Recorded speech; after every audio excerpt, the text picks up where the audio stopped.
तो इस तरह से आपने बिल्कुल ध्यान रखना है, हाइजीन का बिल्कुल प्रॉपरली ध्यान रखना है। उससे भी आपको ऑब्जर्व करते हैं सब कि हाँ, इसके काम करने का तरीका इसको पता है या नहीं है। हेलो दोस्तों, कैसे हो आप लोग? आई होप आप सब लोग अच्छे होंगे। दोस्तों, स्वागत है आप मेरे YouTube channel the hotelier bro में। दोस्तों, आज मैं आपके लिए लेकर आया हूँ थर्ड कॉमी का इंटरव्यू पार्ट 2। फर्स्ट पार्ट 1 में हमने जाना था कि बेसिक चीज़ें हैं जो हमको अपने डिपार्टमेंट से रिलेटेड होनी चाहिए। बट पार्ट 2 में हम बात करेंगे रिज्यूमे एंड ड्रेसिंग सेंस की। तो सबसे पहले बात करते हैं रिज्यूमे की। रिज्यूमे आपका एक अट्रैक्टिव होना चाहिए। रिज्यूमे ज़्यादा लंबा चौड़ा नहीं होना चाहिए, क्योंकि थर्ड कॉमी है तो उसमें एक्सपीरियंस भी आपका ज़्यादा होगा नहीं। और तो उसमें सिंपली आप अपना सबसे पहले आप अपना नेम, एड्रेस हो गया, फ़ोन नंबर हो गया, उसके बाद करियर ऑब्जेक्टिव, उसके बाद आप अपनी क्वालिफिकेशन ऐड कर सकते हो उसमें। और उसके बाद आप अपना एक्सपीरियंस या आपने आईटी जेटी जो भी किया है, और उसके बाद अपना नाम और फादर नेम हो गया। तो ये बात थी रिज्यूमे की। रिज्यूमे ज़्यादा लंबा चौड़ा करने की ज़रूरत नहीं, लंबा सिंपल सही है। उसके बाद आती है बात इंटरव्यू की। इंटरव्यू में जाने कैसे, ड्रेसिंग सेंस।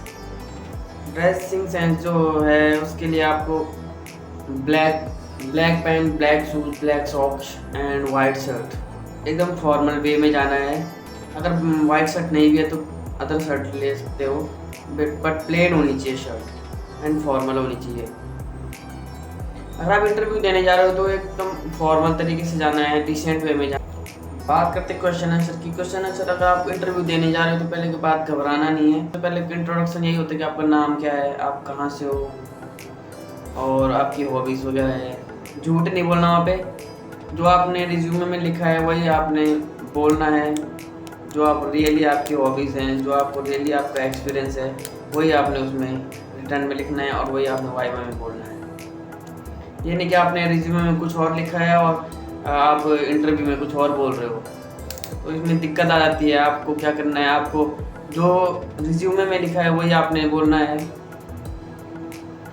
और एक अच्छे वे में बोलना है।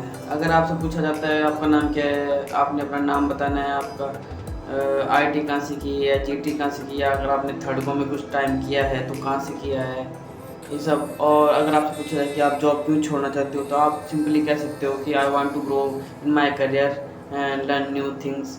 तो आप ऐसे भी जवाब दे सकते हो। अगर आपको पूछा जाए कि आप शेफ क्यों बनना चाहते हो, तो आप आंसर कर सकते हो कि I want to become career in this industry या इन हॉस्पिटैलिटी इंडस्ट्री। तो आपसे पूछ सकते हैं कि आपका करियर गोल क्या है, तो आप जो भी आपका करियर गोल है वो आप बता सकते हो। या आपसे पूछा जा सकता है कि अगले 5 साल आप कहाँ अपने आप को कहाँ देखते हो। तो जो भी अगर आप चाहते हो कि आगे आप ग्रोथ करना चाहते हो, अगर आप CDP CDP बन सकते हो, तो आप बता सकते हो कि मैं अगले 5 साल में आप ये पोजीशन हासिल करना चाहता हूँ। तो उस तरह से आपको मेहनत भी करनी पड़ेगी।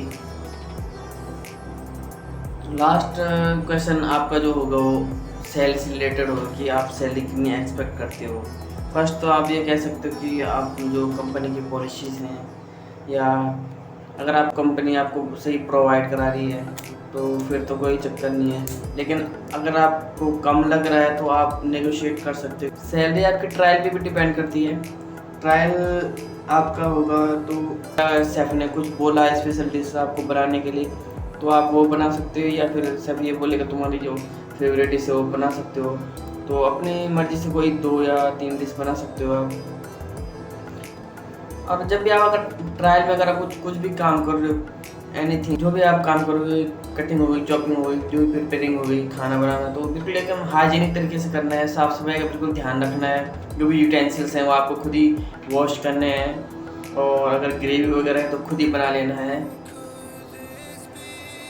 तो इस तरह से आपने बिल्कुल ध्यान रखना है, हाइजीन का बिल्कुल प्रॉपरली ध्यान रखना है। उससे भी आपको ऑब्जर्व करते हैं सब कि हाँ, इसके काम करने का तरीका इसको पता है या नहीं है। तो इन बातों का विशेष ध्यान रखना है। और अगर आप सर्विंग करने जा रहे हो तो एक प्लेट में आप जो भी आपने डिश बनाई है वो रख के, एक स्पून और एक पानी का गिलास और टिश्यू पेपर, ये सब लेके आपने सर्व करना है।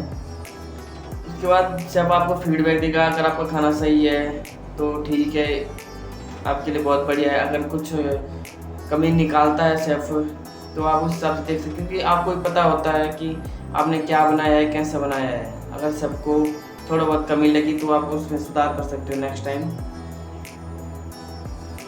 बट रिजेक्शन का इतना वो होता नहीं कि हाँ तुम रिजेक्ट हो, क्योंकि थर्ड कॉपी में इतनी ज़्यादा वो होती नहीं है कि हाँ इसको, क्योंकि जो ऑर्डर का काम होता है वो सेकंड कॉपी और ज़्यादातर फर्स्ट कॉपी का होता है।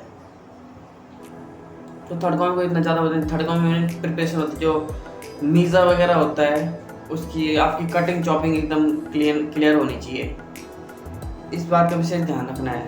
तो दोस्तों ये था कॉमी थर्ड इंटरव्यू का पार्ट 2। आई होप वीडियो आपको अच्छी लगी होगी। तो वीडियो अगर आपको अच्छी लगी तो प्लीज़ लाइक करें, शेयर करें और कमेंट करना ना भूलें। और यदि आपने अगर अभी तक मेरा चैनल सब्सक्राइब नहीं किया तो प्लीज़ मेरे चैनल सब्सक्राइब करें, ताकि आने वाली वीडियो सबसे पहले पहुंचे आप तक।